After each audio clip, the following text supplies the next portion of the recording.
This is the Benchwarmers Trivia Podcast. We have assembled the world's finest sports and trivia dorks to prove once and for all that we are just as bad at this as we were at sports.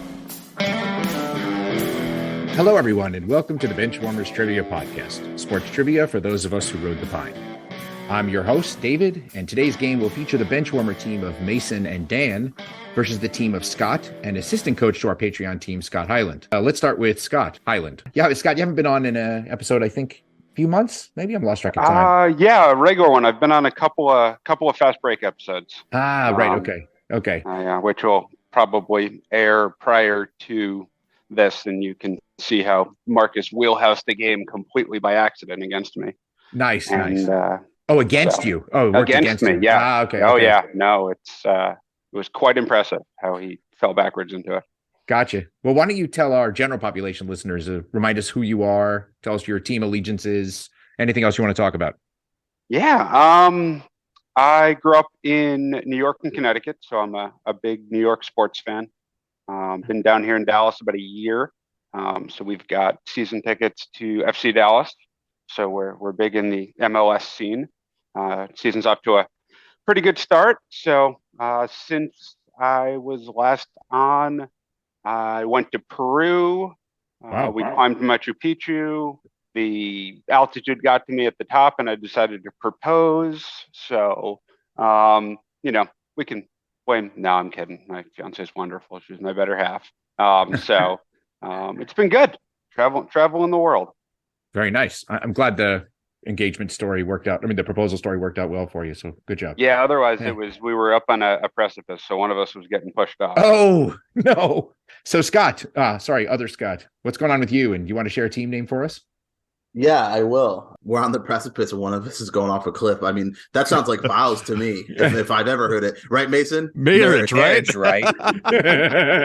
Let me just get that out of the way now. I'm good. There's not too much going on with me. I'm excited to play with a fellow Scott here. We haven't been too acquainted, but, first of all, thank you for having an awesome name. Thank you for being a patron of ours. For those of you listening, if you don't subscribe to our Patreon, Fast Break episodes are Patreon exclusives, in which we change up the format a little bit. It's a little quicker game to get through. It's kind of just 20 generic questions that may or may not be tailored in a wheelhouse unknowingly by Marcus.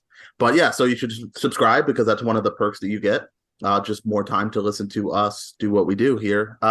With that being said, two Scots. I mean, pretty obvious where the team name's going. Tonight we're going to be Great Scots.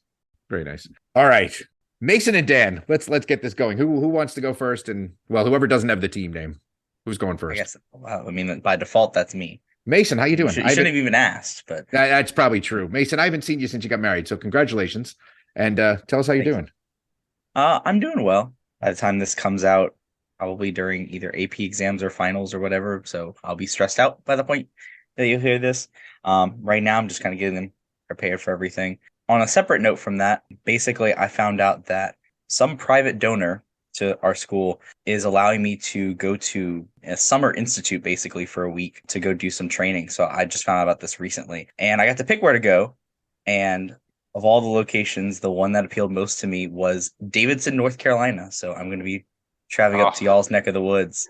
Mason, it's the coolest small town in America. Yes. So yeah, it's drivable. It's a long drive, but figured it's a nice place. Never been. It's good to see some sights in between. So yeah, it'll be fun. A suburb of the Charlotte area. I lived in. I went to college at Elon, and then I lived in Charlotte and Hickory for 13 years. But previous to moving down to South Florida, lived in Cornelius. So I used to run in Davidson every Monday afternoon. Wow, very nice. We're getting too much Carolina on this podcast now. I don't like this. Hashtag too much Carolina. Well, Mason, we'll have to do a reunion when you come this way. It's closer for Dan, but it's only a couple hours for me. You're about 45 minutes from me, so. Dang. Okay. Yeah. Well, there you go. I've never seen Steph Curry's campus, so that would be kind of fun. So, Dan, why don't you... Wait, hold on. No, wait. Hold on. Mason, I have to know if Davidson is the one that appealed to you, what were these other podunk towns that were an option? Machu Picchu was one of them. Oh, I mean, what about Coeur d'Alene, Idaho? You think that's more appealing than Davidson? No, I think Wait, I would where in say you made the right Idaho? choice there. Port Alene. Oh, it's beautiful. David goes, where in Idaho? It doesn't matter. It's No, not. no, no, no, no. Even- It is beautiful. It is Okay, beautiful. well, But anyway, I was like, I barely heard of that. I'm like, I know it's a thing, but yeah, I figured North Carolina is drivable as opposed to having to deal with a flight. that is true. So, That is true. Yeah. All right. Can we go to Dan now? Mhm. All right, cool. Dan, how you My doing? daughter's been burning a candle across the hall. It's called Boardwalk Summer or Summer Boardwalk or something like that. That's the scent of the candle? That's the scent. Yeah. Which basically boardwalk we talking? Yeah, well, right. it must be like the New Jersey boardwalk. Oh, because- Atlantic City or something? Oh, it smells like desperation. in your house? No, it smells like caramel corn, like Oh. exactly like caramel Ah. corn. I think I said And- it smells like Mike the Situation. I'm Tanning oil and laundry. yeah. So right now I am very much craving some caramel corn, and I don't have any. So the next best thing is bourbon. You always seem to have plenty of, so Yeah, yes. I got Sure. a bunch of it, which leads us to our name because Mason is in Louisiana. I don't know if anybody's ever brought that up before. no, probably not. But when I heard about this magical place called Louisiana, I had to ask Mason. So tell me about this whole Street of Bourbon thing. So our team name will be. So tell me about this whole Street of Bourbon. Great team name. All right, so we have Great Scots, nice short team name. And so tell me about this Street of Bourbon. I'm gonna have to figure out a shortcut for that at some point. All right, let's get going. Let's kick it over to Dan for the rules.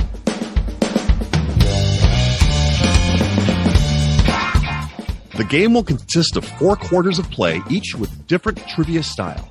The styles of quarters 1 through 3 will change from show to show, and I will explain them as we go along. Like any good sporting event, we will have a halftime show after the second quarter with entertainment questions. And in the fourth quarter, our teams will wager from their points accumulated to see who are today's clipboard captains, to be honored like the true benchwarmers they are. All right, let's get this game underway.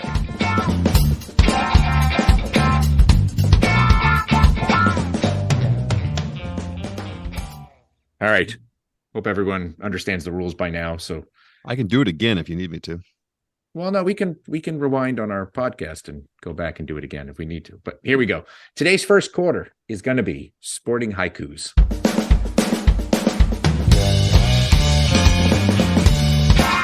Sporting haikus. For this quarter, there will be 4 questions in haiku form. Each question is worth 25 points.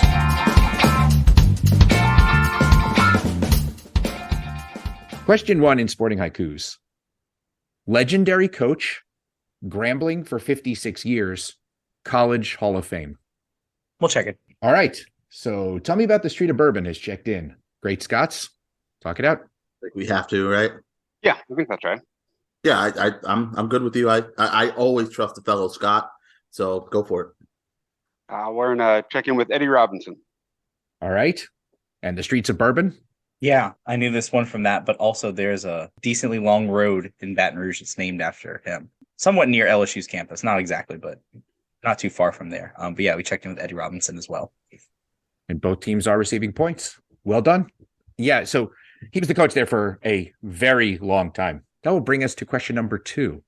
Won a Super Bowl, later coached alma mater, replaced last answer.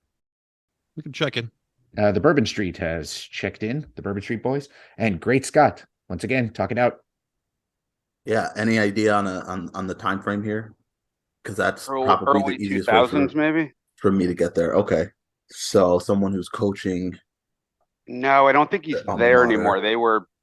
Yeah, I mean in the early 2000s, someone that's coaching in the early 2000s. Presumably, are we saying that he went, not necessarily went to Grambling, Right, he could have coached. could have coached somewhere and then exactly, went to, right. I can picture him because he wasn't, if this is the person I'm thinking of, he wasn't there that long.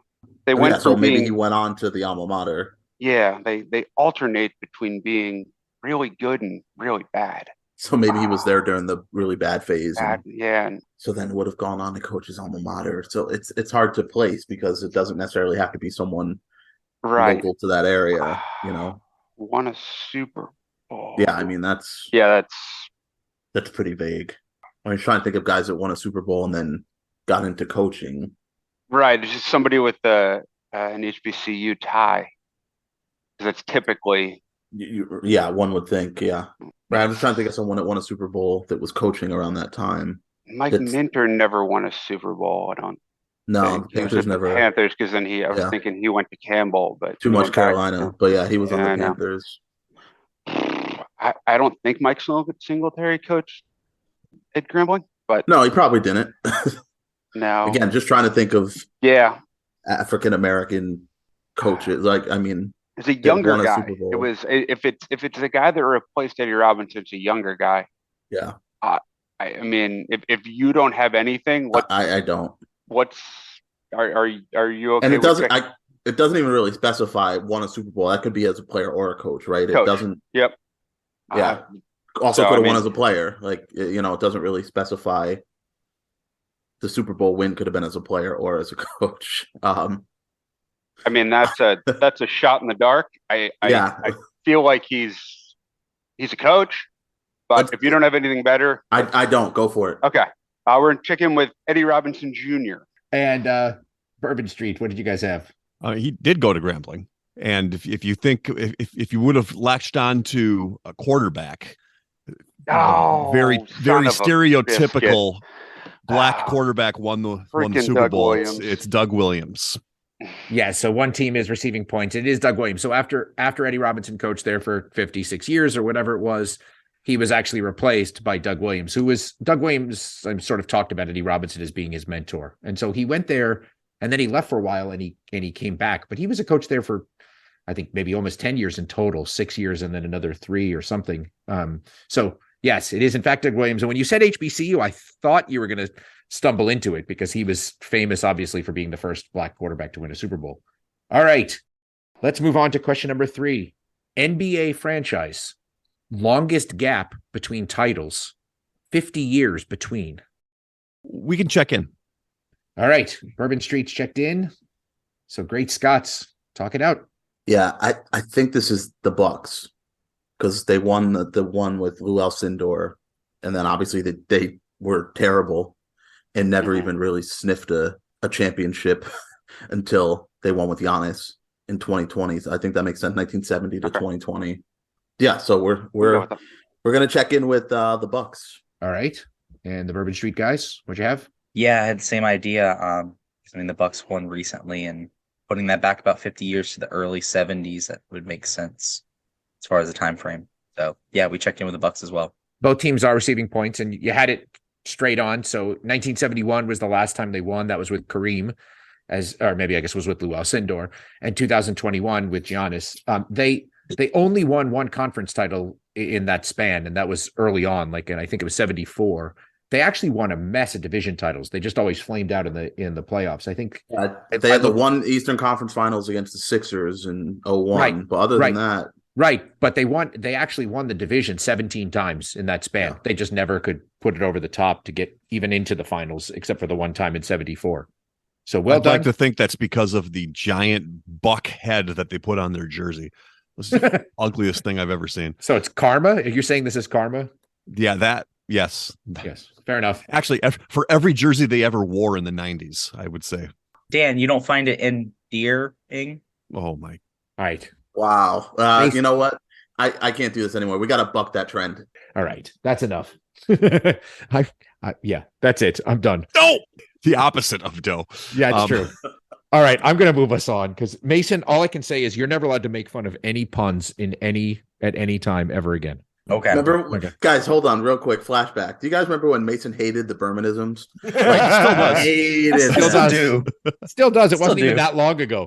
But oh, man. All right. Question 4 of Sporting Haikus. One of the first 8 won the first 4 championships, disbanded 08. All right, David, we're going to check in. All right. For the first time, Great Scots have checked in first, which leaves the Bourbon guys to talk it out. So my first thought, won the first 4 championships in a league with only 8 teams leads me to the Houston Comets of the WNBA.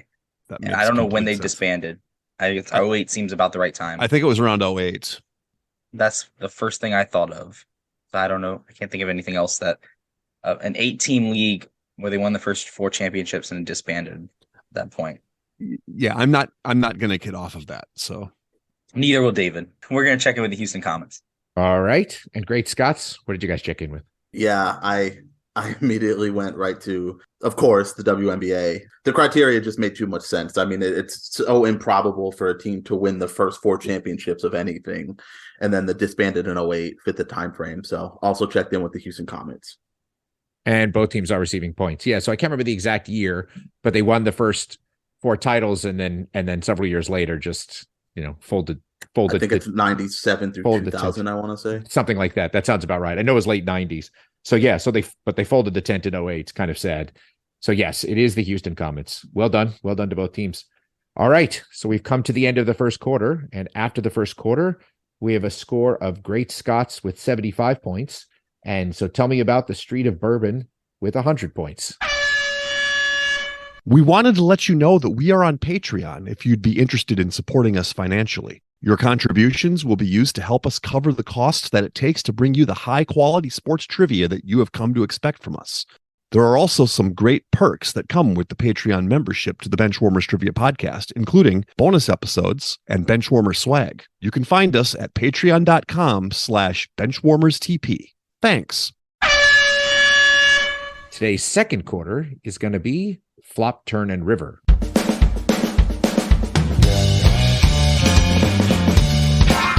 Flop, Turn, and River.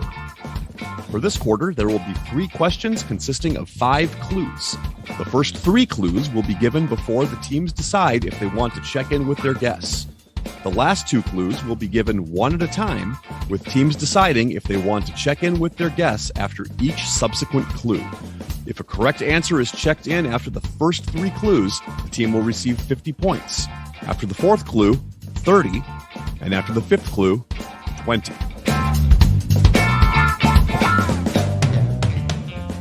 All right. Question 1 of Flop, Turn, and River.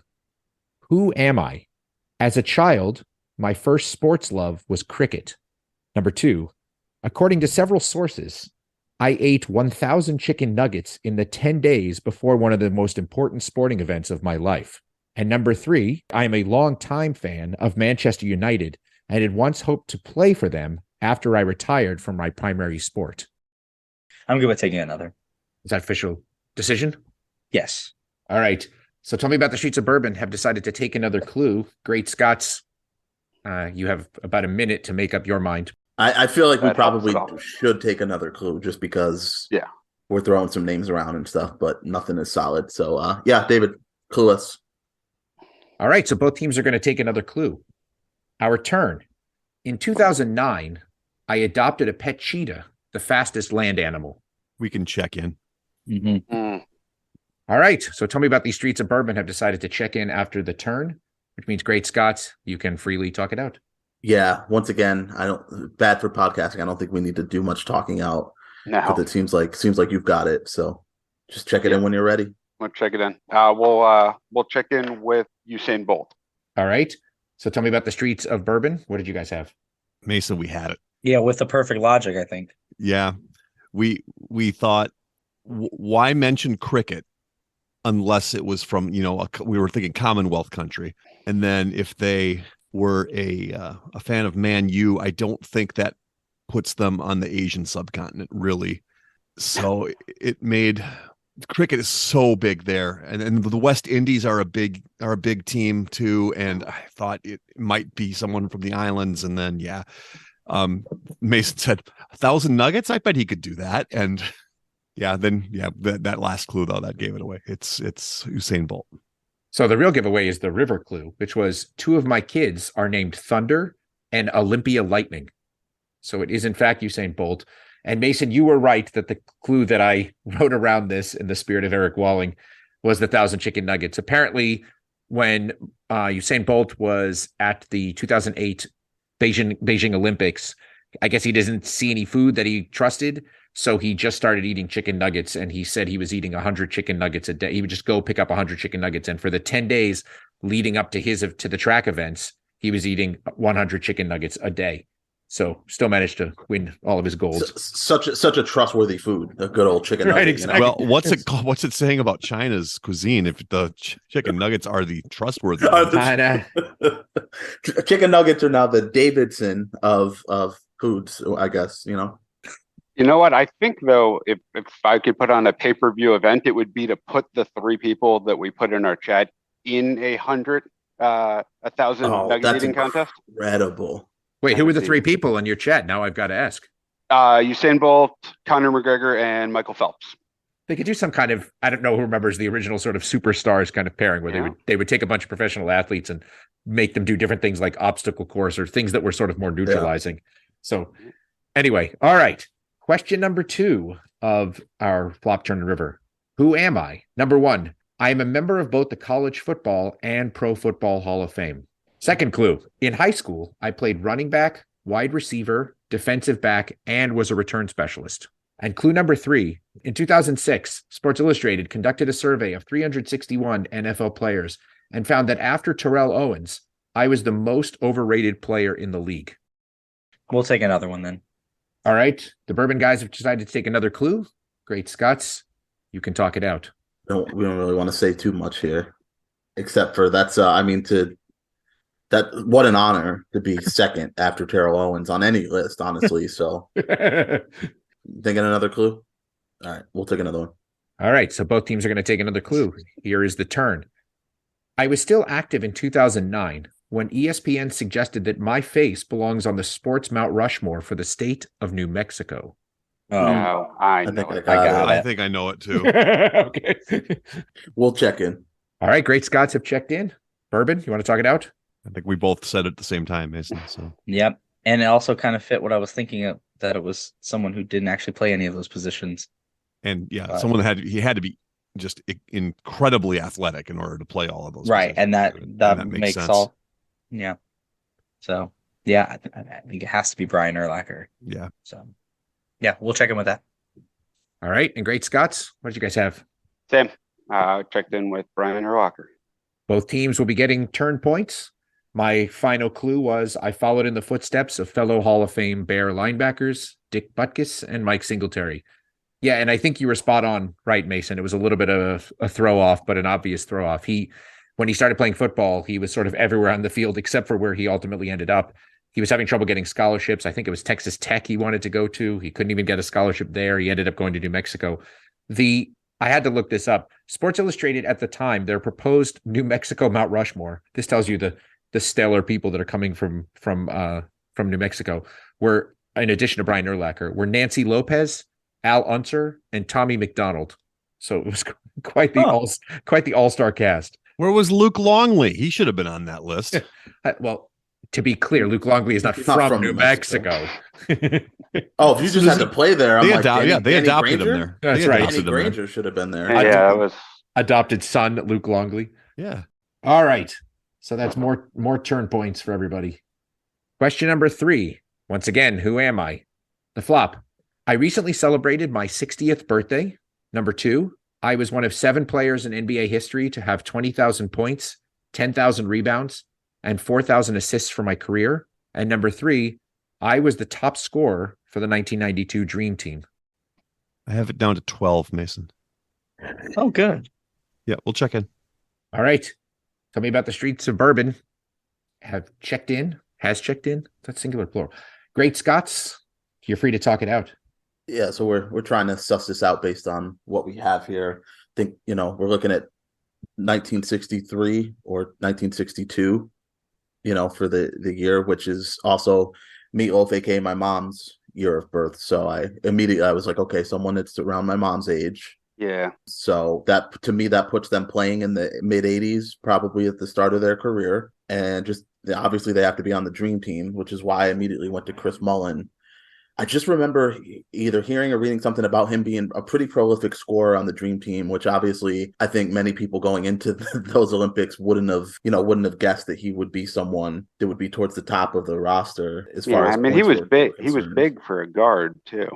Yeah, so I think, and he played long enough where I think he could have got the rebounds, right? And he didn't really play on teams that had prolific rebounders, right? So, I mean, he could have been grabbing a lot of boards on the Warriors. They didn't really have any talented bigs. And then when he went to the Pacers, it was either it's him or it's not Rick Smits, grabbing the rebound. So I feel like he probably could have got to 10,000 boards. That's the one holdup I have. Yeah, the only wouldn't shock thing me if he did. No, and I guess if you've got that fact that sticks with you, what's there? The only thing that would cause hesitation in terms of the assists would be how many he had that would have come away from Hardaway. Right. Well, I mean, they were all kind of passing to each other, though. And they, fair, yeah, right? they, and he actually, him and Mark Jackson were kind of the primary ball handlers on the Yeah. Pacers once he got to Indiana. So he was throwing it down low to Smits a lot, and he was hitting Reggie on the wing a lot for threes. Yeah, let's go with it. I wouldn't call my thing a fact. I just remember something about Mullen having a really good Olympics. I don't know if he led the team, but I know he was on fire that entire Olympics in '92. All right, go with it. All right, we're gonna check in with Chris Mullen. All right. And tell me about the streets of Bourbon. What did you guys check in with? Well, Dan and I sent the same thing to each other. We are both going off with a third clue because we both, for some reason, remember this. And the time frame seems to fit that he's about 60. And he was born in 63. The player we chose drafted in 84, so 21 coming out of college makes sense. So we checked in with Charles Barkley. All right. Well, the turn clue was going to be I was the shortest person in NBA history to lead the league in rebounding. Definitely not Chris Mullen. And the river clue was going to be simply, these clues are terrible, just terrible. So it is, in fact, Charles Barkley. Yes, well done. But those clues were good, not terrible. Well, I had to look this up. Mullen didn't even get to 20,000 points. He definitely didn't get to 10,000 rebounds. I don't even think he got to 4,000 assists. I think all of your hesitations around the rebounding were right. I'd be surprised if he even had half that number of rebounds. I mean, that's a pretty substantial number of rebounds. I mean, the guys, well, it probably would make a good lucky seven at some point, but the guys who hit those numbers, it's like it's a dream team. It's Chamberlain, Kareem, Barkley, Karl Malone, Kevin Garnett, Tim Duncan, and LeBron James. So it's obviously a very exclusive club. All right. You say that's lucky seven in round 3? Hold on, write it down. Write that down. Okay. So after the second quarter, we have scores of Great Scots with 135 points. And so tell me about the Street of Bourbon with 210 points. Still a long way to go. And that will bring us to halftime.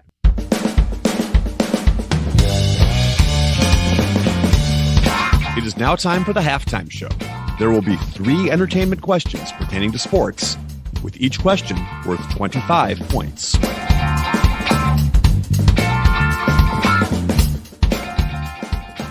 All right. There is nothing gimmicky about the halftime today. It is just 3 straight halftime questions. They are all sports related, but nothing gimmicky. That's gimmicky in itself. Yeah. That's only an Eid thing. Only if you're Eric Eid. Question 1. It's a little long, and I apologize in advance. Here we go. In 1977, in the movie Bad News Bears and Breaking Training, the Bears played a game between games of a doubleheader in what major league stadium? Several major league players who played their home games in that same stadium had cameos, including Bob Watson, who incited the crowd, who famously started chanting, "Let them play." If you're good with that, Dan. Let's go with it. We'll check in. All right. Bourbon Street's checked in. Great Scots. You want to talk this out?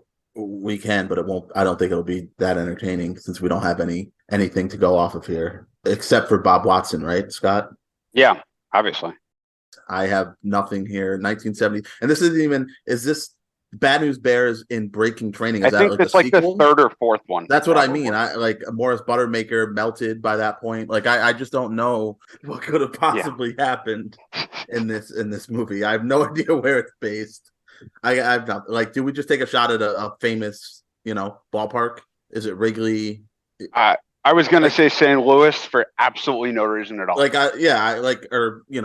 Was it even something else? I don't know. Did they just decide hey, we're in Baltimore? I don't know. So he's looking for the stadium. Yeah, of what major league stadium? So I mean, we have a shot, obviously. Yeah, it was a stadium that existed in 1977. So I mean, we have the obvious, the Wrigley's and the Fenways, or maybe it's Cleveland.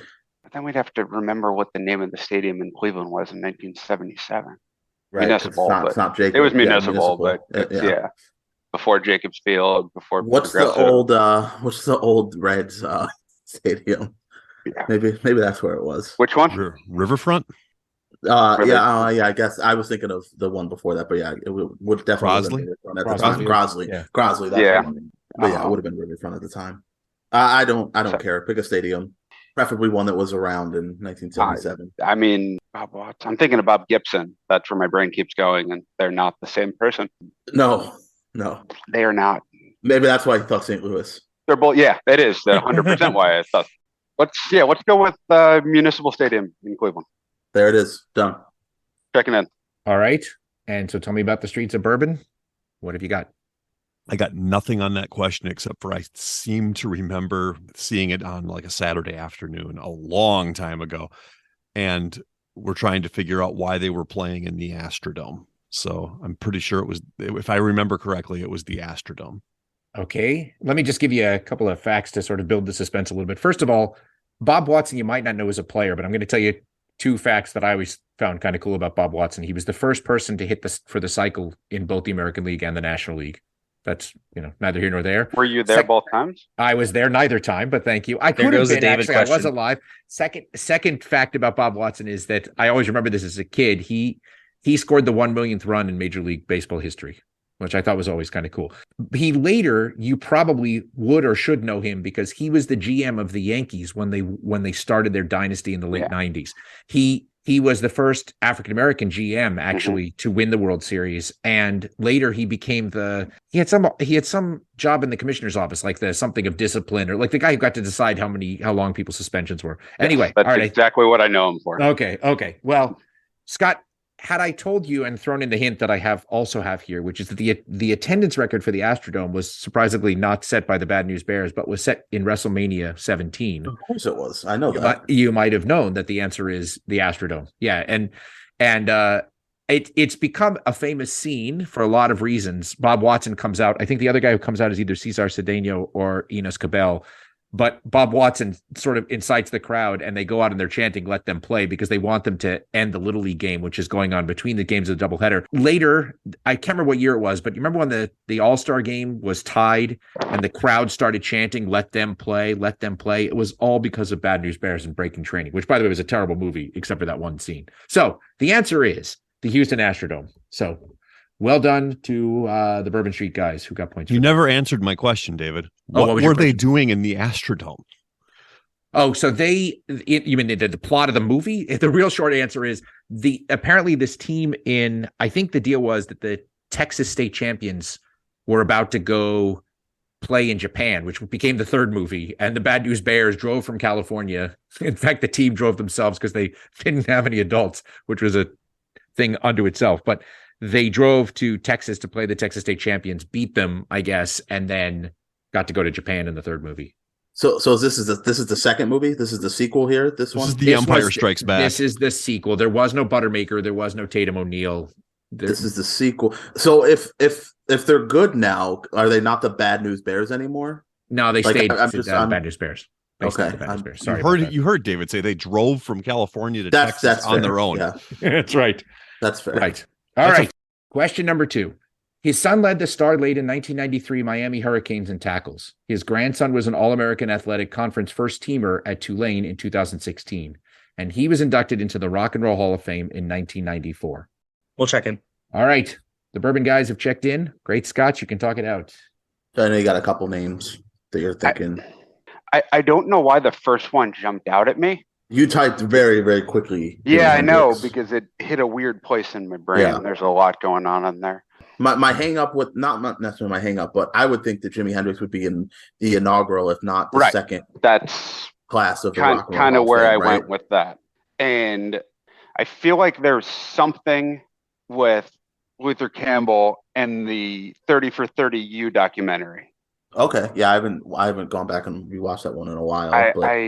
He's a Miami guy. And that's not necessarily a name that typically comes to the forefront of your mind. So I think that if you grab that from somewhere, that's meaningful. I think that's more likely based on the time frame than I do too, yeah. Than Hendrix. And he's certainly not the headliner of that class, most likely. He's probably he's kind of part of that class. I like that better than Hendrix just based on the dates for the Rock and Roll Hall of Fame. All right, let's check in with them. And so tell me about the streets of Bourbon. Yeah, I actually knew this from the first fact and not the second one. You would think I would know it from the Tulane part. I thought this was a shoe. No, it was not from that part. It was from the first part because I think I might have asked a question or something close to this at some point. And if I remember correctly, that son was the husband of Lauryn Hill, if I'm not mistaken. I don't remember his name, but his father is Bob Marley. So that's what we checked it with. That's the one. It is in fact Bob Marley. Points to the Bourbon guys. Yeah. So the son's name is Rohan, and I think he was with Lauryn Hill for a while. I don't know if they got married. I was like, why would Luther Campbell's son marry Lauryn Hill? Exactly. So Ron played. He led Miami in tackles, I think, on a team that had Ray Lewis and The Rock. Yeah. And their grandson Nico played for Tulane. Roll Wave. That's right. And Bob Marley was inducted in '94 along with the Grateful Dead, Elton John, John Lennon, Rod Stewart. They had some pretty amazing classes back in the day. I mean, they had so much to choose from, right? Yeah. They had every inductee was a headliner. Absolutely. Luther Campbell had no shot. No, Luther Campbell's son has a fairly lengthy criminal record that would have put him well in line with the '93 Miami Hurricanes, but was not on the team. All right. That brings us to question 3 of halftime. This late NBA player finished his career as the 6th all-time Blazers scorer, 14th all-time in NBA games played, and also finished 14th on season 28 of Survivor. We are checked in. Fairly quickly, great Scots have checked in. So the Bourbon Street guys, it's your conversation. Okay, late player. Okay. He just never showed up on time. Right. And Blazers. Yeah, that's 6th all time in Blazers, but played 14th all time in games. So a long time player. Yeah, I don't know anything about the Survivor aspect, but this to me kind of screams Clifford Robinson. I don't know too much about him. Oh, he played for the Blazers forever and died a while ago, a couple of years ago. Yeah. I don't know when season 28 was, so it's not like we can pin down a time for that. No, There's been like 30 something, almost 40 seasons, maybe. There's a lot. So I don't know if that helps you. Time frame. Yeah. He played for a long time with the Blazers and died probably like 3, 4, or 5 years ago, something like that. Do you think he'd be the kind of person to be on Survivor? Well, I mean, who is the type of person that's going to be on Survivor? Okay, that's fair. I mean, played for them for a long time though. I'm fine with it. I don't have. He was a 6-man guy. He was he wore the headband all the time, like a sweatband. That was his signature thing. Maybe I don't have any other answer. I just think that it makes sense. Yeah. Maybe it fits the theme of this round because Astrodome, Bob Marley. Maybe the next one starts with C. So maybe Cliff Robinson. So there you go. I thought you were going related to Eddie Robinson. I thought you were going off sweatbands, and I was like, no. How's that the theme? Yes, of this the round? Astrodome Bob Marley has a really with big that sweatband. Yeah. Yes. All right, let's bring this Astrodome. back. Yeah. All right, Dan, go ahead. All right. We're gonna check in with Clifford Robinson. All right, and great Scots, what'd you guys have? Yeah, I think Blazers. I think 14th all time in games played, a guy that was around for a long time 6-man. I remember him more as a son, obviously, in the late 90s. He died a couple of years ago. I believe we were doing this podcast, because I'm pretty sure we had some conversations about it. But yeah, we also checked in with Clifford Robinson. Rest in peace. Both teams are receiving points, and it is Clifford Robinson. And actually, if you look at the games played leaders all time, he's, as I mentioned, he's 14th. But I was sort of going through the list and realizing some of the guys are active, and most of the guys above him are in the Hall of Fame. So the only guys that I sort of spot on the list that are that high that are higher than him on the games played list, who will probably never make the Hall of Fame, are Jason Terry. Green? No, he I don't think he is. Jason Terry and Kevin Willis are the two that are ahead of him that'll probably never make the Hall. So anyway, all right. Well, that brings us to the end of halftime. And we have scores of Tell Me About the Streets of Bourbon with 285 and Great Scots trailing a little bit with 160. Now on to the second half. We'd like to take a minute to invite you to follow us on Facebook, Instagram, and Twitter at BenchwarmersTP. We also have a Facebook group for fans of the pod called The Bench. Join us there to comment on the latest episodes and share cool sports facts and trivia. If If you'd be willing to rate and review us on iTunes or Stitcher, we'd greatly appreciate the support so that other people may find this podcast. Thanks. All right. Today's third quarter is going to be the missing link. Oh, there it is. Oh, There wait, it let me get my is. bingo card out. Hold on. The Missing Link. This quarter will consist of 5 questions with theme-linked answers. The teams will attempt to answer the questions and guess the theme. Each question is worth 20 points. If a team checks in first via chat to the host with the correct theme before the 5th question, they will earn 100 points. The other team can still earn 50 points with the correct theme guess. If neither team has checked in with the correct theme before the 5th question, each team can earn 50 points with the correct answer to the theme after the 5th question. All right. So this is going to be slightly different. Before we start, I'm going to tell you now, there's already been a missing link game that's been going on this entire game. Oh, it is Eddie Robinson and Clifford Robinson. There's already a theme. So Checking in with Jackie Robinson. this round, there's actually going to be 5 more answers that are part of the same missing link. So I'll leave it to you about when you want to start thinking about what answers have already been out there. All right. And I will take your guesses anytime, but you have to mail them to me you have to message me. Mail them. If I mail them, All but right, just hold on. actually smoke signals. Carrier So- pigeon. So Yeah. I will take your Got a guesses bird. anytime, but I'm going to play this like a regular missing link, and you guys can play it. If you guess wrong, then it's all the same, drops down to 50 points. All right. Question number 1 of our missing link. The current head coach of the Birmingham Stallions of the USFL and former head coach of UConn, ECU, and Louisiana Tech. As a child, his family moved around as his dad's jobs took him to Raleigh, New York, Fayetteville, Arkansas, Minnesota, South Bend, and finally Columbia, South Carolina. We'll check in. All right, so tell me about the streets of Bourbon. I've checked in. Great Scots, you can talk it out. We're right behind them. Checking with Jim Moore Jr. Okay, and tell me about the streets of Bourbon. What did you guys have? I got this off of the La Tech part and the fact that his father would have been moving around as a coach. So we checked in with Skip Holtz. One team is receiving points, and it is in fact Skip Holtz. Yeah, the clues bad, there yeah. were he went from NC State, his dad went from NC State to the Jets, to Arkansas, to Minnesota, to Notre Dame, and to South Carolina. So one team is receiving points. The correct answer is Skip Holtz. All right.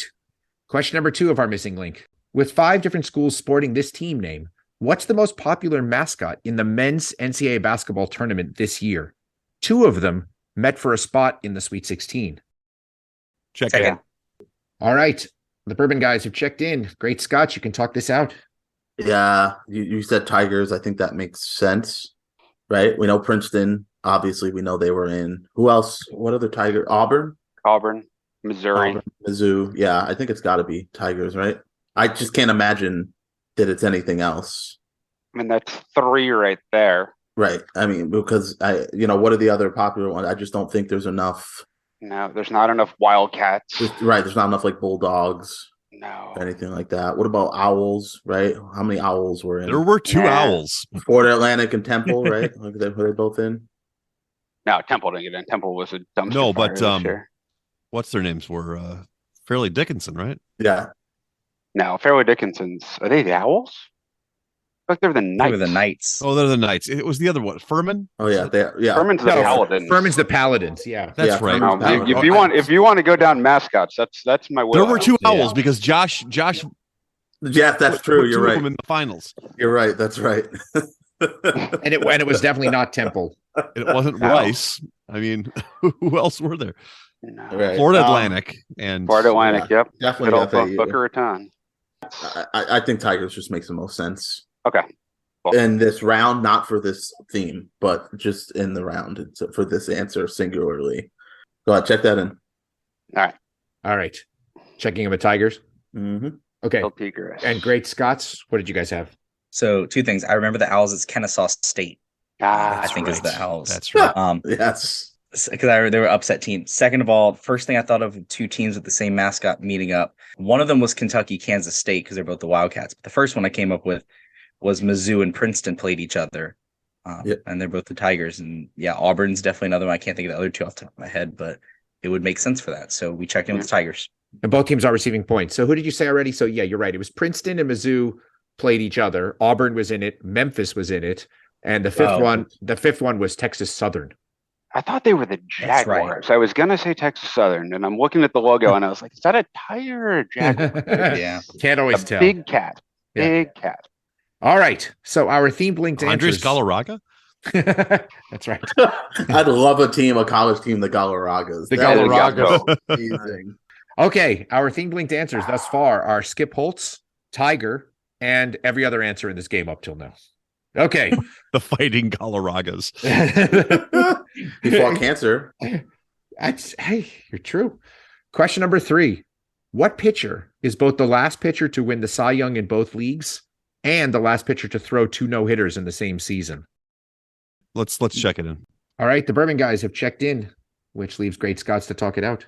So I think this is between Roy Halladay and Max Scherzer. I believe they're the last 2 guys to win the Cy Young in both leagues. Right, because I can't think of anyone else that has done that recently. Yeah, no, not as recently as they have, because Clemens has done it, but that was before. But exactly. That was before. I looked at this list. Obviously, Randy Johnson. Randy Johnson's done it, but yeah, again, same thing.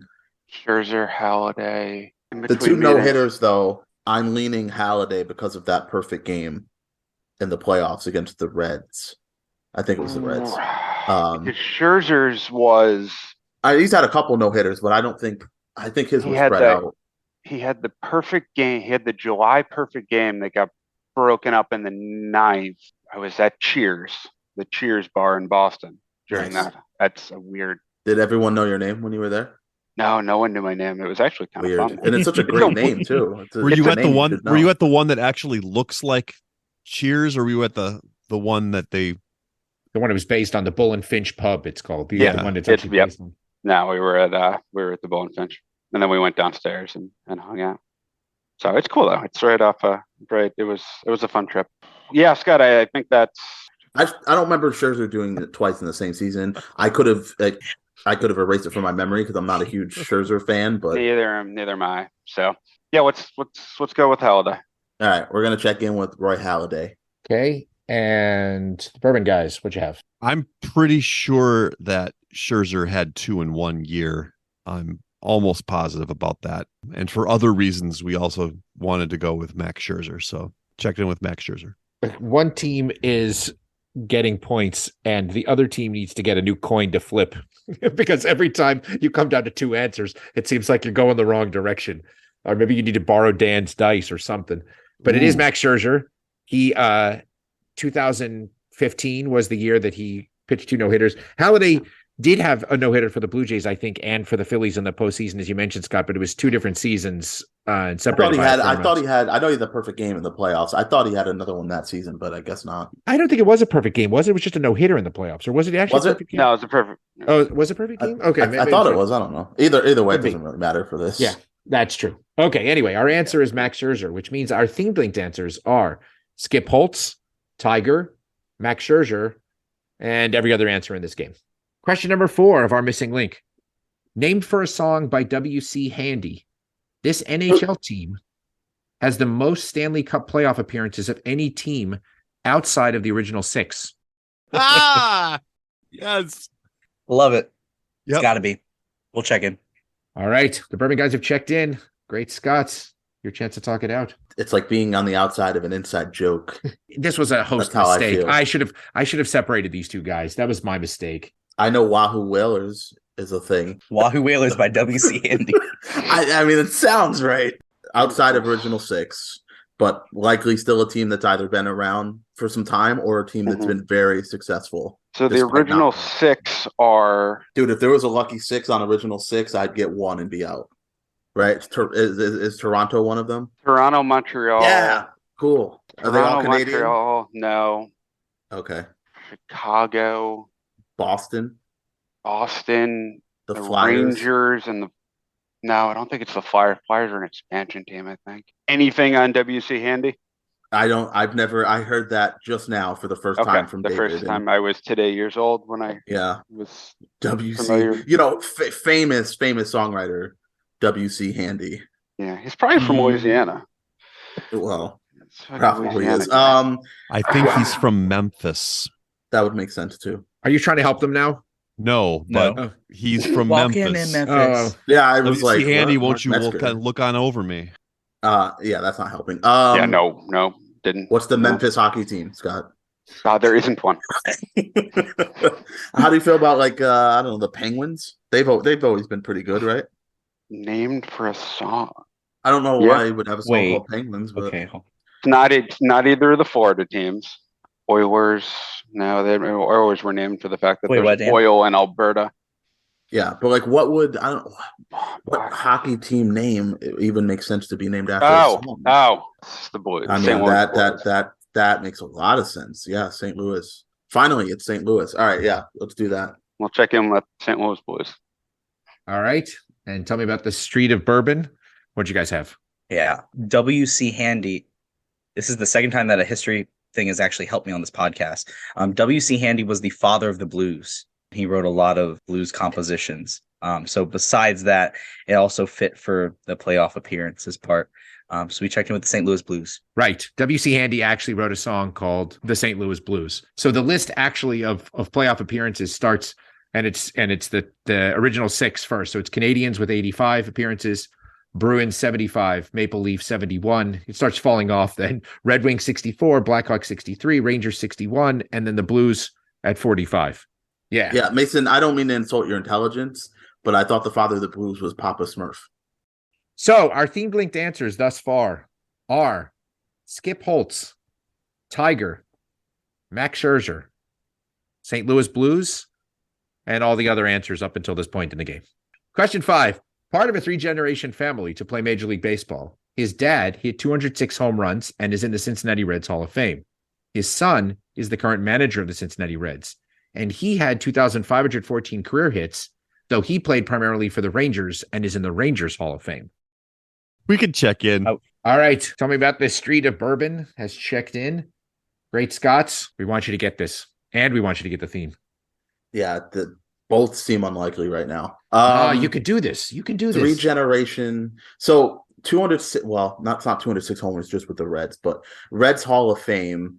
I go right to Big Red Machine. Big Red Machine. I can't. Outside of that, I don't know that I can name you too many guys that would be in the Reds Hall of Fame. So if we're talking Tony Perez, Dave Concepcion, Johnny Bench, none of those seem to fit. Ken Griffey Sr., George Foster, Pete Rose, Cesar Geronimo, Joe Morgan. Yeah, I just don't know.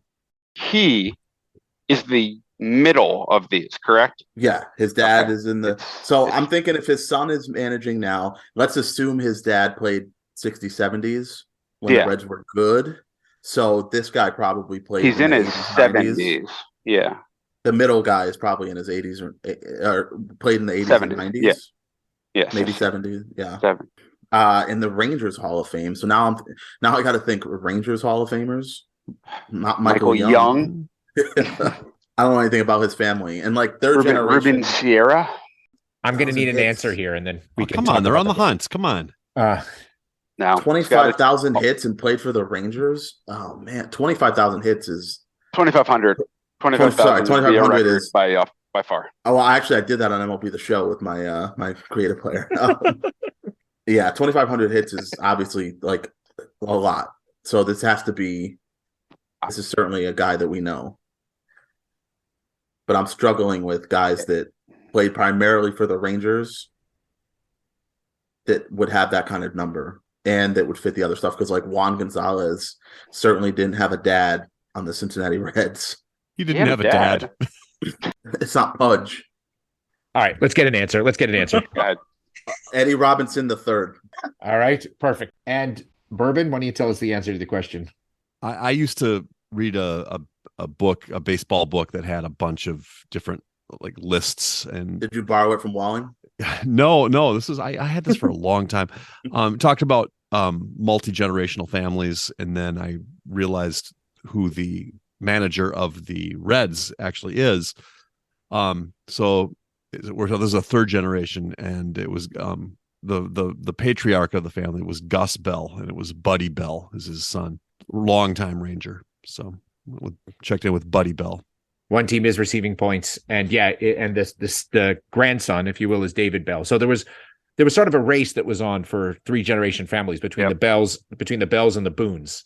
And that was our other 50-50 guess. Who won? Well, so there you go. The Boons won? actually won. The Boons but, won. but it wasn't by that much. I mean, I remember watching not the grandfathers, but the dads obviously both played a long time. Bob Boone was a pretty decent player. He was. Yeah, he played for a long. I mean, he there's some stat of like he's caught more games than anybody who's not in the Hall of Fame or something like that. I mean, he caught forever. Okay, so our themed linked answers are Skip Holtz, Tiger, Max Scherzer, St. Louis Blues, and Buddy Bell. In addition to our other answers, which were Eddie Robinson, Doug Williams, the Milwaukee Bucks, Houston Comets, Brian Urlacher, Usain Bolt, Charles Barkley, the Astrodome, Bob Marley, and Clifford Robinson. One team has submitted a themed linked answer, and I'm going to give the other team a chance to answer as well. Yeah, we'll take all 5 of our minutes, please and thank you. Try to talk this out. Because I don't refill your bourbon, Dan. I'd like to suggest I'm a one bourbon a night guy. I'd like to suggest you focus on Usain Bolt, maybe Brian Urlacher, Definitely Clifford Robinson, though. Clifford Robinson, Bob Marley. Oh, Remini in it. And W.C. Handy. Don't forget about him. Yeah, no. Give me whatever you got. Yeah, we can talk out loud. this out. You type for me dog names. Skip makes sense. Max, Blues Clues, Air Bud, Max. What dog is Brian Urlacher? Brian. He looks like a dog. Oh, Brian from Family Guy. See, I don't. Now I'm just saying it. Sorry. I don't associate that with. He's throwing him a bone, That's Dan. why. They were barking up the wrong tree. Yeah. Are you guys checking that in? Yeah, it's I guess no matter. I'm not sure how specific you want it. TV and movie dog names. That'll work. That's better than what the damn other team gave us. All right. Yes, it is. It was an hour and a half ago, though. Right. So right at the beginning of this round, the Bourbon Street guys came in with famous dogs. And that was Mason, by the me. That was all Mason. Well done. So let's do a quick recap. I will let you call them out. So Eddie, you know who Eddie Robinson, the reference was? Frazier? Frazier, right? Doug Williams. So that's Doug from the Pixar movie Up. Doug. Right? That's right. I am Doug. That's right. Milwaukee Bucks. That's Buck from Call of the Wild. Yes, very good. Very good. Okay, Scott, you should know this one. Houston Comet. I got this one. Comet the dog. No, I get it. I get it. Full House. No. Comet's Full House. Yeah. Comet's Full House. Brian. Then we got Brian Griffin from Family Guy. Usain Bolt, of course, from the Disney movie. Charles Barkley. Anyone? Barkley? No. Oh, Barkley was it's so familiar. Oh shoot, I don't have it. Barkley was the big dog on Sesame Street. Sesame Street. That's it. Yeah. Oh. Then, of course, we got Astro from the Jetsons. Marley from Marley and Me. Clifford, the big red dog. My dog Skip Holtz. Tiger is the dog from Brady Bunch. Brady Bunch. Yep. You guys were struggling with Max. Max is the dog from The Grinch. No, The Grinch. Yeah. Yes. Yeah. Then, of course, we got Blues Clues and podcast favorite Buddy from the Air Bud movies. So well done. I was positive Sandy Alomar was going to be. One. Well, I it was everything I could to not use Sandy Koufax. By the way, so. The one I proposed to David was Scooby Wright. Yeah. I was just gonna say, what about the linebacker Scooby Wright? That would have given it to me because obviously I thought of him, but he's an USFL player. I mean, it was like Arizona. I mean, he played for Arizona. Yeah, he was really good at Arizona. That's true. Played in the NFL a little bit. All right. So after the third quarter, we have scores of the Great Scots with 250 points. And tell me about the Streets of Bourbon with 485, which means would have got it if it was Beethoven. Yeah, find me a Beethoven. I was struggling for all of those. I almost used Dino Raja, but then I figured somebody would call BS because he's not really a dog. But anyway, yes. So it is not mathematically impossible. We still have a game, and that will bring us to the fourth quarter.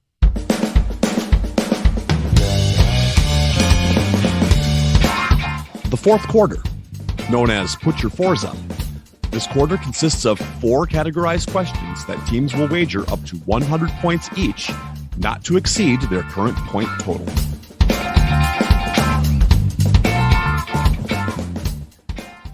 And since as this game comes out, yesterday will have been tax day.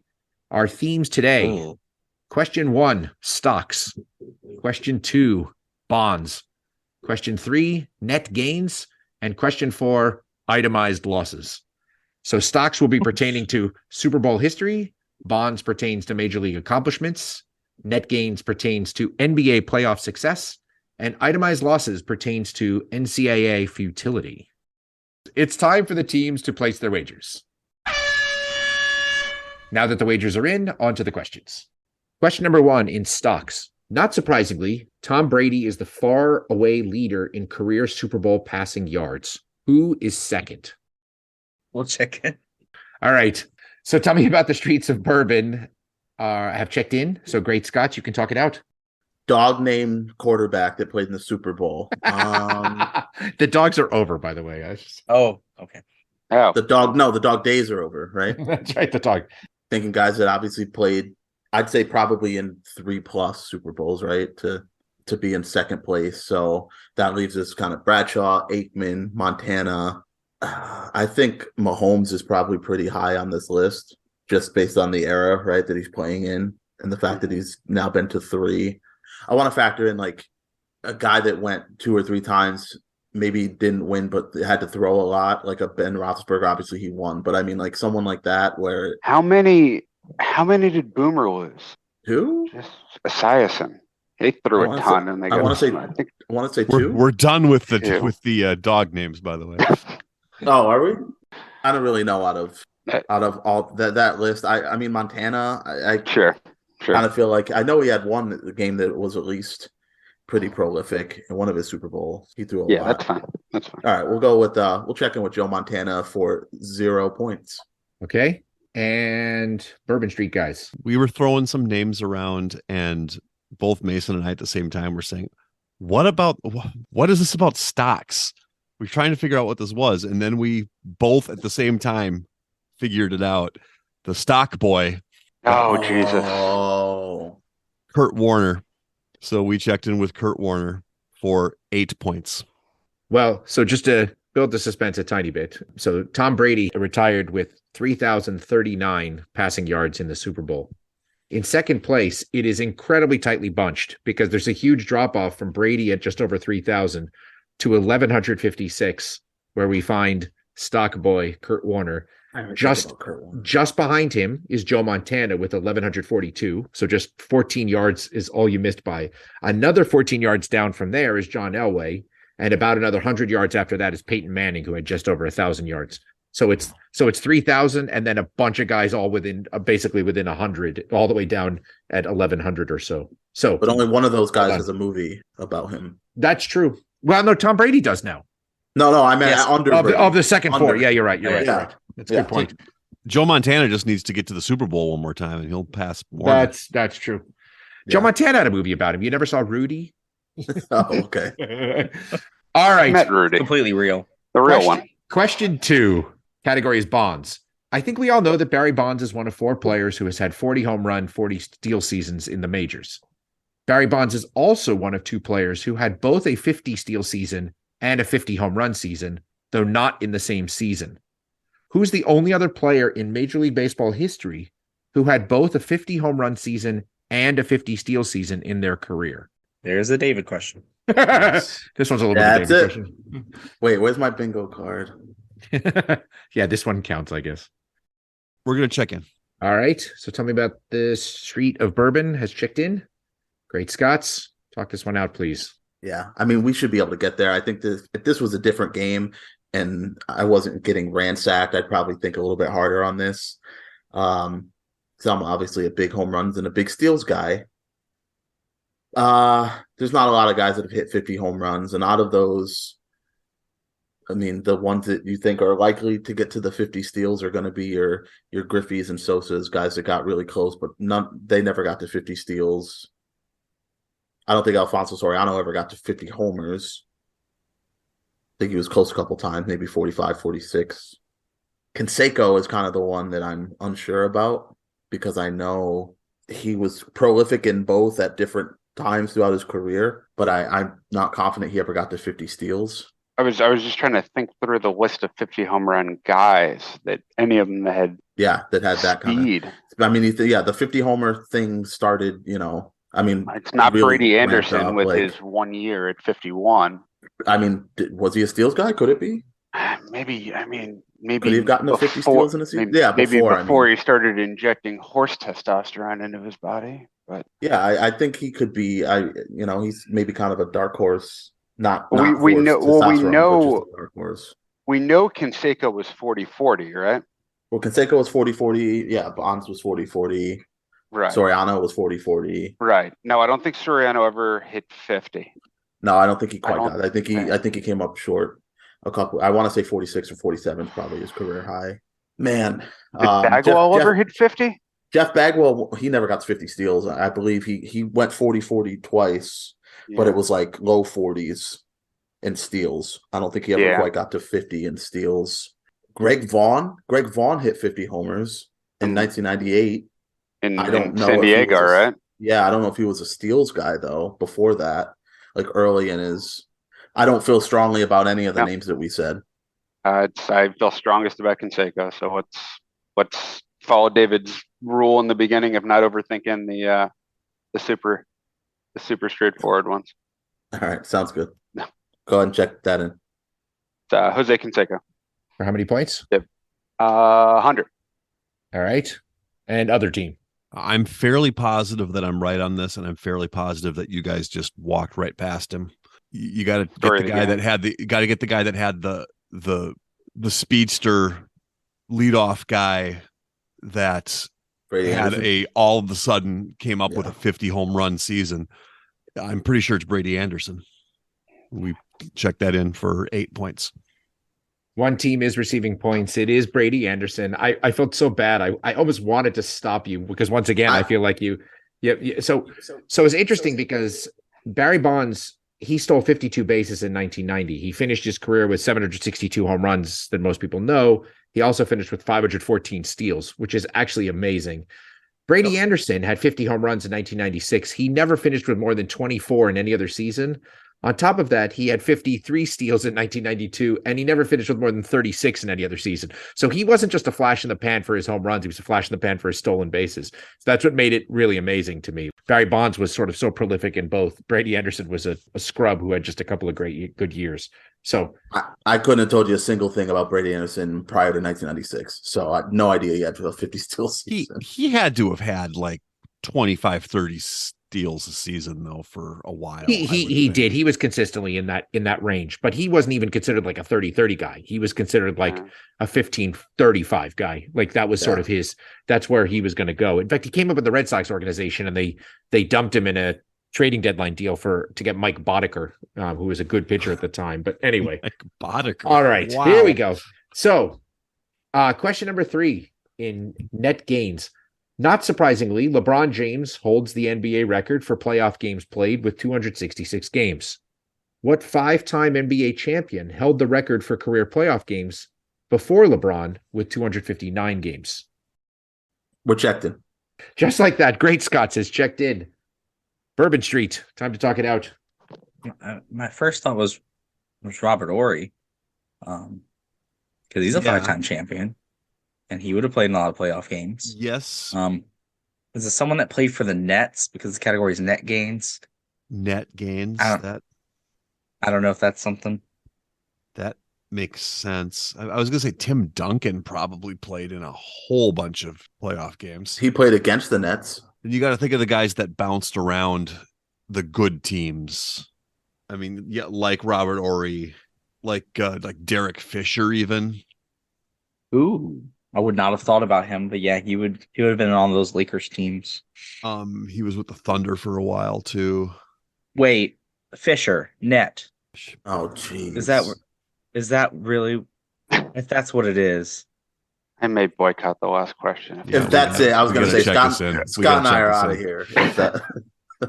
We got to check this in. The fact that they're upset with us right now for picking up on the Fisher net. I mean, it's dumb. I would not have even thought of that, but I was thinking of the Nets as in the basketball team and not any other puns with the word. So, sure, I guess I wouldn't have thought of him, but it makes sense. So, all right, Yeah, we'll check in with Derek Fisher for 8 points. All right. And Great Scots. Oh, we didn't check in with Derek Fisher. We did not. We checked in with Big Shot Bob, Robert Ory, for an amount of points that we're going to lose, which is going to be 80. One team is receiving points. The net gains was just supposed to be a tax thing. There was no Fisher net. That was a complete accident. Okay. So you guys are definitely overthinking it. But the correct answer is Derek Fisher. I think Robert Ory has more rings than that. How many rings does he Robert? does. He has 6, right? 6? Does he have 6? 2 with the Rockets, 3 with the Lakers, 1 with the Spurs. Lakers. Yep. He has seven 6. rings. Seven Oh, rings. did he get 2 with the Spurs? Okay. I guess so. He has 2 with the Rockets, 3 with the Lakers, and 2 with the Spurs. So yeah, so I undersold him. So there you go. It is Derek Fisher, and I apologize that it wasn't about the nets or a fishing net. That was just dumb luck that you guys got that. All right, I'm going to tell you ahead of time. There is absolutely no pun that was intentional on the last question. All right, there's nothing tricky going on here. It's a straightforward David question. That's it. Okay. That's an oxymoron. Right, exactly. Yeah. Itemized. Okay, yes. So what's the right. Item. Right. So item. There we go. Question 4. Itemized losses. Of the 69 schools now in Power 5 conferences, there are exactly 2 schools that have never won a national title in any sport that is recognized by the NCAA. Name both schools. Both of the schools are one of only 2 Power 5 schools in their state, and both of their in-state rivals have won money sport national titles in the last 20 years. Okay, so the item is that there's 2 teams, Scott. So that's an item. God's sake! It's like a pair. Right, together. like a couple. Yeah. Yeah. That's no. We're checked in, David. All right. For the last time tonight, Great Scots has checked in. So tell me about the streets of Bourbon. You get about 30 seconds to talk this out. All right, we got 3 of them, Mason. We've got Washington State, Virginia Tech, and Kansas State. Yeah, and of those, we feel the least confident about Wazoo. I don't know what they've won a championship, and that's the thing. That's kind of bugging me about it. I'm thinking, like I was saying, out on the West Coast, I'm thinking track may, especially up in the in the Pacific Northwest. Yeah, maybe they snuck a baseball championship back in the day. I don't know. I can't. But K-State, though. I mean, no. Virginia Tech, I think Vatech. I can't think Vatech has anything either. Right. And it was the money categories. Virginia's won basketball. Kansas has won basketball. And yeah. What does it say? Won national titles in the last 20 years. Has Washington won a national title, money sport, in the last 20 years? I don't think they have. No, I don't think so. But since 2003, Kansas and Virginia have. So both in basketball. I think that's got to be it. Okay, so we're gonna go with Kansas State and Virginia Tech. Kansas State might actually have a chance at breaking that this year. So see how that goes. But Kansas State and Virginia Tech for 8 points. Oh, sorry. So Kansas State and Virginia Tech for 8 points. Okay, got it. And Great Scots, what did you guys have? I forgot about the last 20 years thing. I forgot how long ago 20 years ago was. That's also fair. But I wouldn't have gone so heavily on Colorado and Colorado State had I seen the 20 years, because they're neither one of them has won anything, in the recent past. So we checked in for points that, again, we're going to lose. That this time was 40 with Colorado State and Washington State. I had 60 down. Did you? Yeah, sure. 60. We had 60. Okay. Whatever. Just make us lose however many points we sent to you. Okay. Well, one team is receiving points. The correct answers are Virginia Tech and Kansas State. I said the last 20 years because I was trying not to make it too easy. I probably could have said the last 5 years because Kansas and Virginia have, of course, both won basketball championships in the last 5 years. Washington State, just for the record, I'm pretty sure has won track titles, either indoor or outdoor. They were once quite dominant. They used to be kind of an Oregon rival way back in the day. So, well done. Well done. This means that the game has come to an end, and here are the final scores. Great Scott finished with 10 points, and our clipboard captains of the game, who are receiving the highly coveted Jim Druckenmiller Award with 517 points, is So Tell Me About This Street of Bourbon. All right, Scott, since you're our guest, I want to thank you again for being a sponsor of the program. But is there anything you would like to talk to us about or talk about at all before we call it a night? Well, yeah, thanks for having me back on. You said yeah. Scott. I didn't know. Yeah, sorry. Yeah. Our guest, Scott. Yeah. Yes. Yeah, I overlooked the 1977 NCAA Indoor Track Championship that the Cougars took home. Sorry. No, it was fun as always. Teaming Dan and Mason up was the perfect combination of questions where we would just flip coins and guess the wrong side. So, but it was a good time. Thanks, Scott. It was fun. But yeah. Yeah. Well, thank you for coming on. Thank you for being a good sport. It may have been a mistake in retrospect to let Dan and Mason pair up on one of my games. Just looking back on it, it's probably was the wrong decision. Yeah, there were too many historical. Because we pitched a no-hitter. We should have. Is that true? Yeah. Yeah, we didn't get a perfect game because we didn't get all the points on the but you did go no-hitter. Shoot. Yep. Well, thank you again. Max Scherzer this, Yeah, two of those in 1 year, and we're That's right. So thank you again to Scott Hyland for coming on, for playing my reindeer games, and for being a patron, for being an assistant coach. And to all of our listeners, thank you once again. Thanks for listening to the Benchwarmers Trivia Podcast. And until next time, we'll keep the bench warm.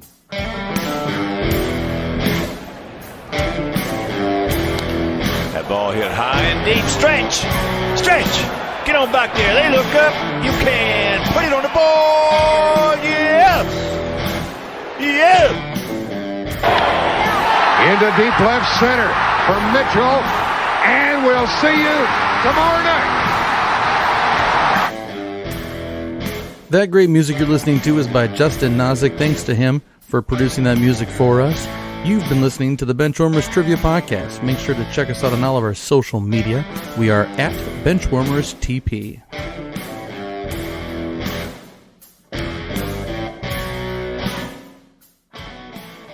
How did you not have Dino Cicerelli? I just told you because Dino. Same reason I didn't have Dino Raja because somebody could call me on Dino's not really a dog. I mean, yes, he's a dinosaur, but he's a dog. He jumps on Fred and licks him.